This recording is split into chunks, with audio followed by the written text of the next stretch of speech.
now that we're starting this new month, we're actually going to be starting a new series. For those that don't recall, our word for this year is freedom, coming to us straight from 2 Corinthians chapter 3 and verse 17. Now the Lord is a spirit, and where the Spirit of the Lord is, there is freedom. Equal. Same. So sometimes I wish people would take their liberty. You know what I mean? I got too many people worshiping with the eyebrows today. Too many people, hands in pockets, arms crossed. I love Jesus. I'm just not going to get more excited than this. We're starting a new series. It's going to be actually an entire study in the book of Ruth, and we're calling it the Book of Ruth.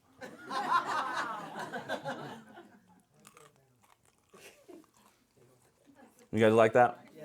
I thought of that all by myself after I read it in the Bible. We'll be going over the entire book. Today we're going to start in chapter 1. And if I were, you guys know me, I like to give a quick synopsis because sometimes, the Bible's a big book. Do I have any readers in the house? Yeah. I'm not just of the Bible, but just like you like to read, right? Not just listen to the book. How many like you have to have the paper? You want to smell the book, you want to hold the book. Yeah. Right? The Bible's a little tough to read sometimes. Right? Not just the begats, not just all of the Old Testament names, but it can seem like when we go into it a little intimidating because we go into it with this idea of I'm supposed to get something out of this. I'm supposed to get something from this. And then it becomes a chore and then we don't do it. And so I like to try to simplify the scripture as best I can. Not dilute it, but to simplify it. And so if I were to give you a synopsis of the entire book of Ruth, what I would say is the book of Ruth is about God's sovereignty. That's what the book of Ruth is about. You may have heard that word before. Maybe some of you have not. What I will never do up here is assume that everyone knows what I'm talking about. So let's define God's sovereignty real quick. Let's put it up there, Tony. God's sovereignty is the right of God, not you, the right of God to exercise His ruling power over His creation. God does what He wants when He wants.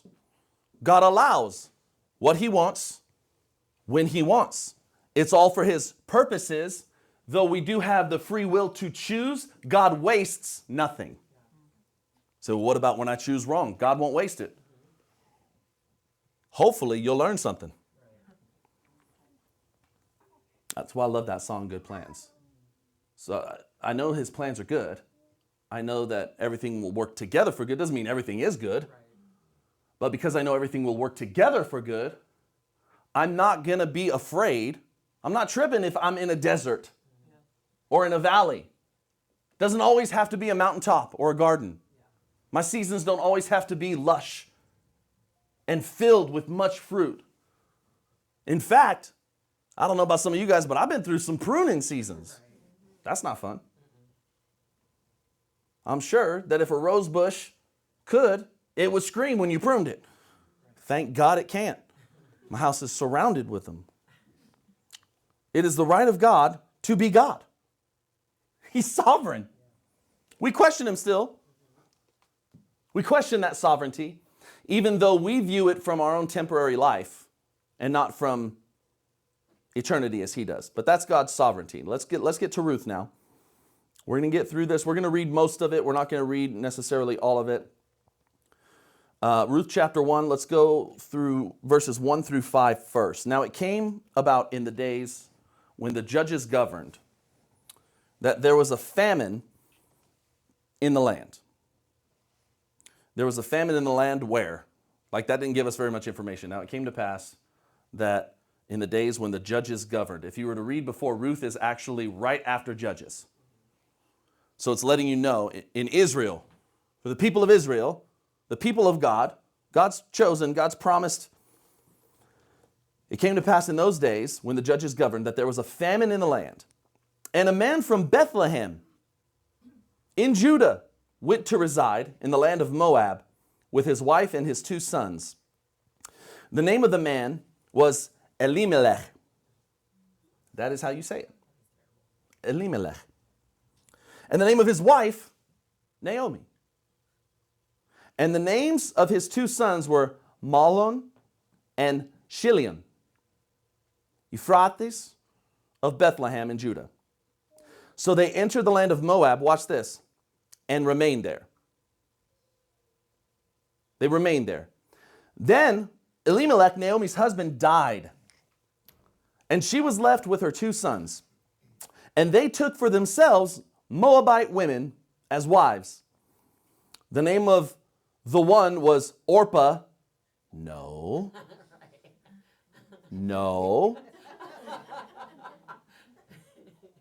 I know what you're thinking, because Microsoft Word, when I was studying and typing this, changed it. And I was like, I don't want Oprah.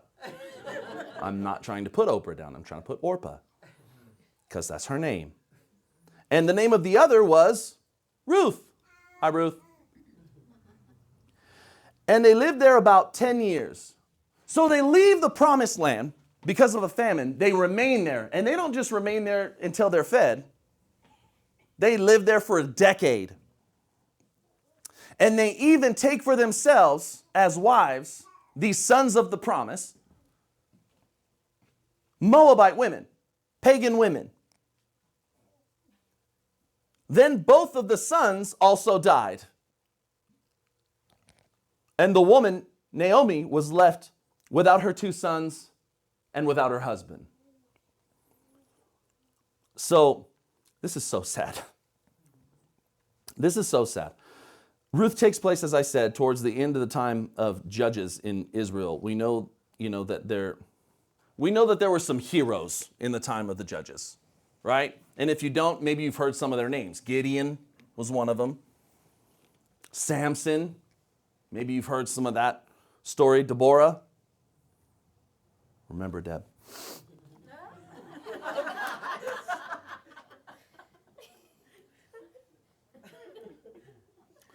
So there were some heroes there. But I need to tell you that if you were to read the book of Judges, what you would find is that 400-year span, roughly, was filled with evil. It was not a good time for the people of Israel. It was not a good time for God's people. It can be described, in fact, it is described in Judges itself as a time when everyone did what was right in their own eyes. Does that sound familiar? And so there was a famine, and a man from the tribe of Judah, out of Bethlehem. These are names that we would become very familiar with later in Scriptures. He decides to take his family out of the promised land and into a pagan land of Moab. We're still talking about God's sovereignty here, I promise, because he's the king of all of it. And here's an interesting tidbit. Speaking of sovereignty, I find this interesting. Elimelech means God is king. God is king, but there's a famine, so I gotta go. Right. And we chuckle and we laugh because it's funny. But guess what? We're funny too. No matter how bad we think we are. I would have stood up to Pharaoh. No, Doc, no, you wouldn't have. I'd have been the first one to charge out against Goliath. Calm down, bro. There were dudes that killing was their profession, and they were terrified. I wouldn't have denied Jesus. Okay.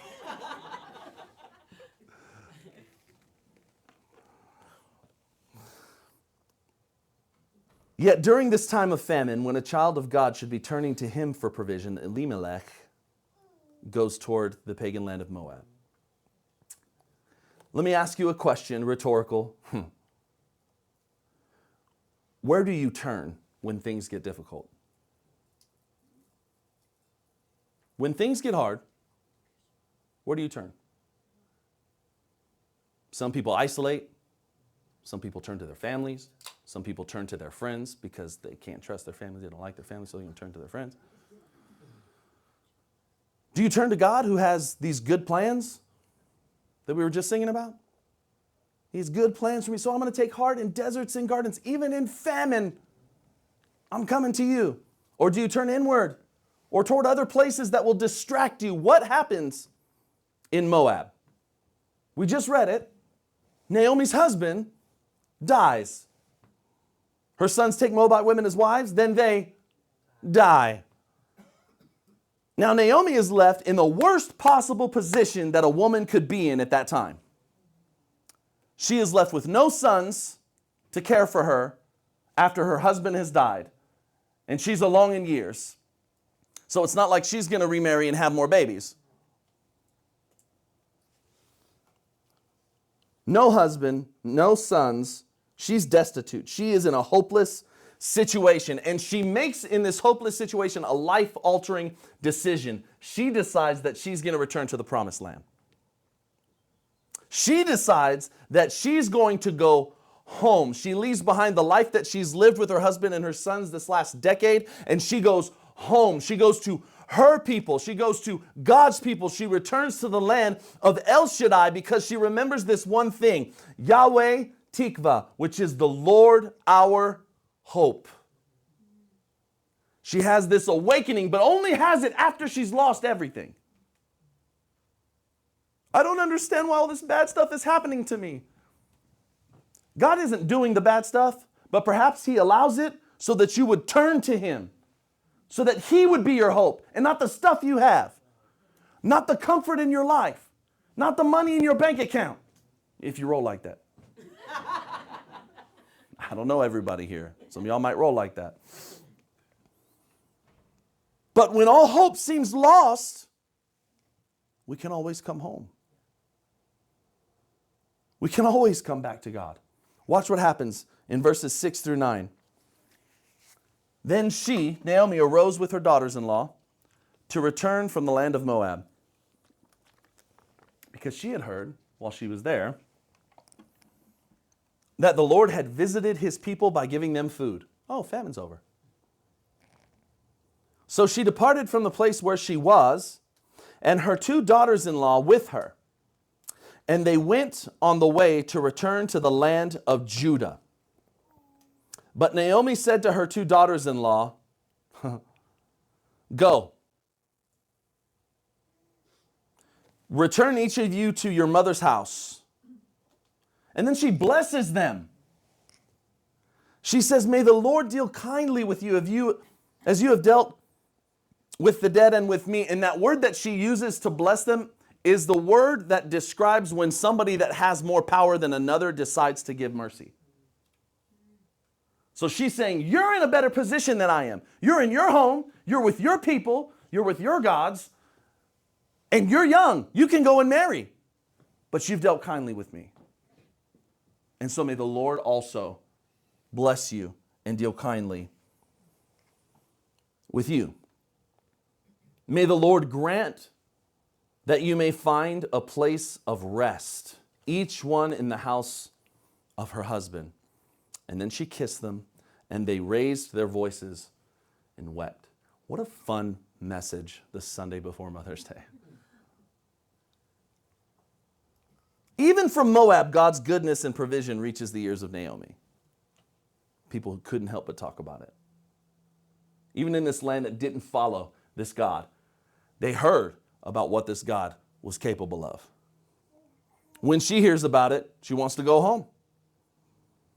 Naomi then urges her daughters-in-law not to follow her, but to go back to Moab, which was a reasonable directive. That's not bad advice from their mother-in-law. That's where they're from. They have family there. They're going to be safer there.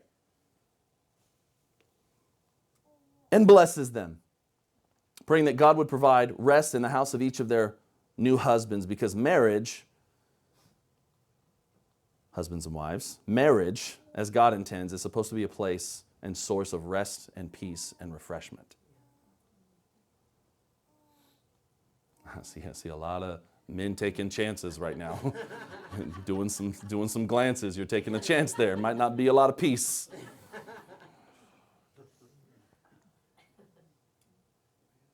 But that's not even the crazy part that happens. That's not even the craziest thing. The crazy thing is, as Naomi makes this plea to Orpah and Ruth, I want you guys talking about Oprah at lunch.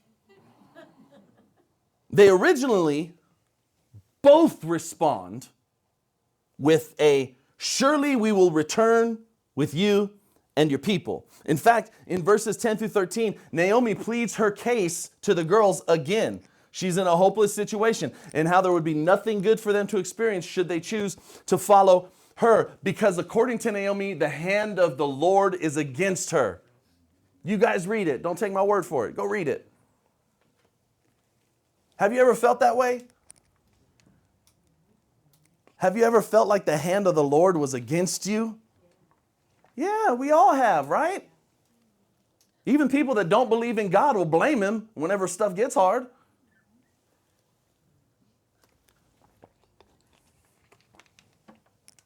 Everything that can go wrong has gone wrong. My situation is hopeless. Nobody else is hurting like I'm hurting right now. Nobody that's ever been born has gone through what I'm experiencing right now. I may even need to change my name, which Naomi tries to do later in chapter 1. She's painting a pretty bleak picture. And after painting that bleak picture, these two daughters-in-law who decided that they were going to surely go with her wherever she went, experienced some kind of change. Verse 14. And they raised their voices and they wept again. You're right, it is bad. Oh, Lord. You're in such a bad spot. I'm so sorry. Oh, and then Orpah kissed her mother-in-law and left. But Ruth clung to her. When I was studying this, you guys, and you know, for those that know, I take time and I study and I pray and I study and I pray. And then usually I kind of like bring everything together, usually like on a Saturday night or a Sunday morning, right? That's kind of my process. Your process might be different. That's my process. And as I was kind of gathering everything last night, I was a wreck. I was such a wreck when I read that. Orpah kissed her and turned away. And Ruth clung to her. It's clear that all three women care for one another here. They all raised their voices and wept together. But at some point, there comes a place in our following where it comes down to actually doing something and not just talking about it. Even as we follow God, at some point we get to a place where we have to make a decision to do something and not just talk about it. There's nothing but air and opportunity. Are we going to talk about it or are we going to be about it? Both daughters, they both cared, but they both responded differently. Orpah kissed her mother-in-law and returned to Moab. There's an old Jewish tradition. I'm looking at Andrew because I know he likes history and stuff. There's an old Jewish tradition that says that she only wept, Orpah only wept 4 tears because it was 4 miles back to Moab. So she was like, she was sad, but she was only sad until she got there. That's just a Jewish tradition, though. That's not in the Bible, so we're not going to go from that. Orpah expressed her love for Naomi in a moment and then promptly returned to life as she knew it before she ever knew Naomi. Don't we do that with God? Isn't that how some of us act? We come to church on Sunday, or when we feel like it at least, because it's not a priority like it once was maybe. We give God a little kiss, a little visit, and then we go home to the life that we knew before we ever knew God. Orpah kissed Naomi. Ruth clung to her.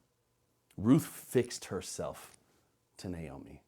That is a different posture. Come here, Ethan, real quick. It's okay, don't make it weird.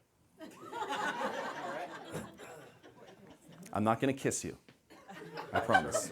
All right, so stand up here. You're tall, so everybody can see you face up. Okay. Ethan loves this. Yeah. He's never coming back. Just come back, I'm so sorry. Orpah, deuces. I love you, but like not enough to...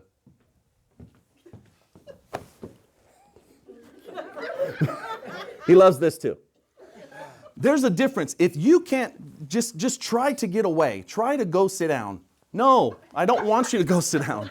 You're not going anywhere without me. Thank you. I love you. You can so. I love that you clap for him. Ethan's been through so much today. Let's clap for him. Did you see what Matt did to him? Clap.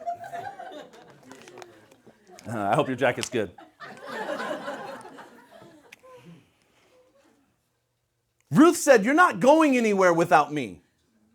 You're not going to get away from me.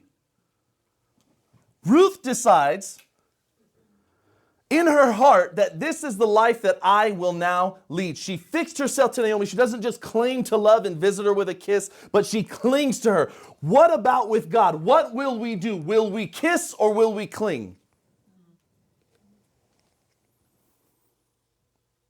That word clung is the same word that we find in the New Testament when Mary clings to Jesus. Mary clung. Judas kissed.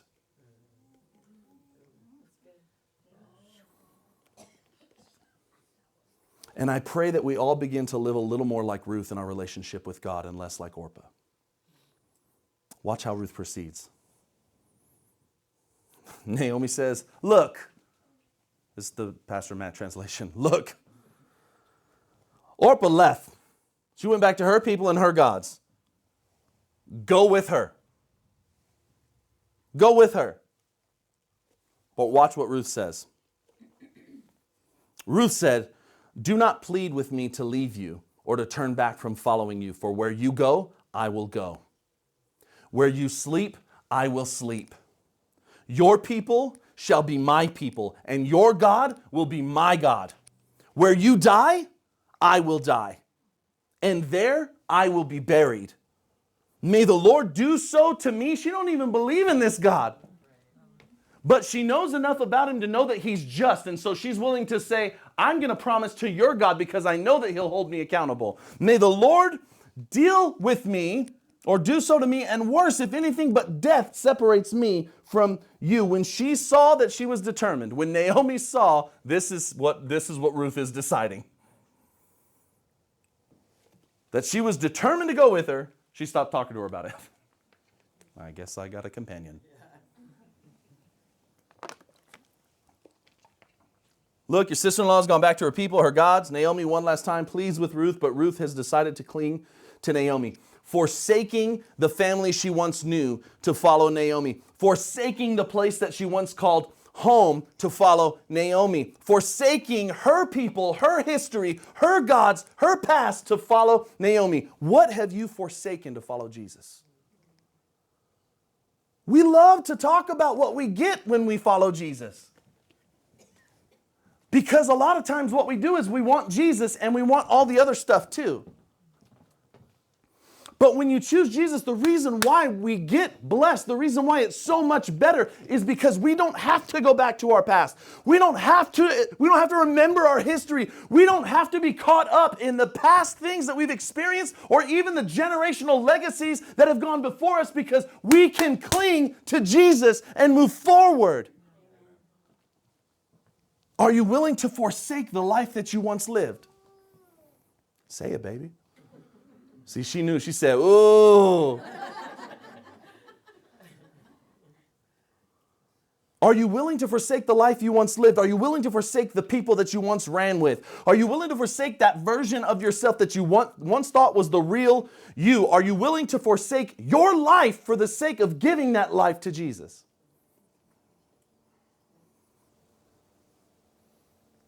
Everybody talks about what they'll gain when they give their lives to Jesus because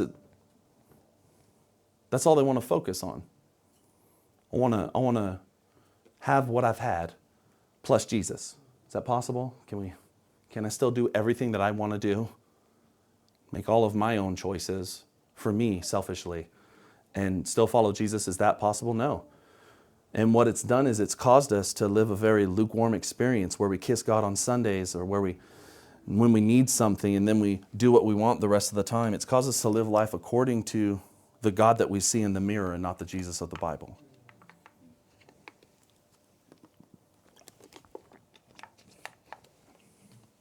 We've given up, forsaken, and sacrificed very little, and so we find ourselves committed to very little. 10 years. 10 years. We got new babies in this church. Loel and Nathaniel. They may even hate the way I say that, but I love saying his name that way. He's beautiful. These are freshly born babies. 10 years is a long time. Guys, it's going to go like that, by the way. 10 years is a long time. 10 years Naomi had been disobedient. She'd been living in disobedience to the God of Israel, and yet she never truly, completely turned from her belief in the one true God. She still believed, she just wasn't practicing. And this commitment caused Ruth to cling to her and say, I want your God to be my God. This God that you're still believing in after you've lost your husband, you've lost not one son, but you've lost 2 sons, your line is dead. And your situation is hopeless, and you're going to go home and be destitute? She would rather be home and poor in the presence of God. Ruth said, I got to know this God. I want that God to be my God. It's not what we allow in our lives that causes people to desire to cling to our God. Oftentimes, it's the level of our discipline, our love, and our lives in response to the seasons of lack. It's not what we say that causes people to cling to our God. Your trust in God, turning to Him when times get hard, that will convince people to look at your life and say, I want what you have. Your situation seems hopeless, and yet still you believe? Yeah, because I'm clinging to the Lord of hope. But what is your life actually saying to people? Really consider that for a moment. What is your life saying to people? What does your life say about the God that you claim to serve? Will you forsake everything else for the cause of Jesus? Is that what your life says? Will your life reflect a life surrendered to Him and not to the idea of what you can get from Him?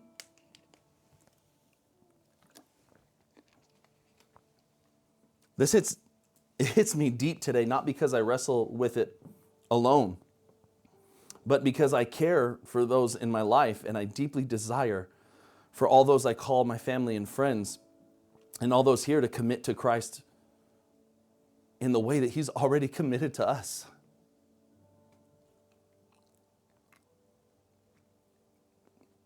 I want our lives to reflect what we teach, even if it only brings some to the knowledge of who Jesus is. I pray that when people need me, they find me in the house of God, clinging to the feet of Jesus. To whom will you cling? That's the question that we end today with. To whom will you cling?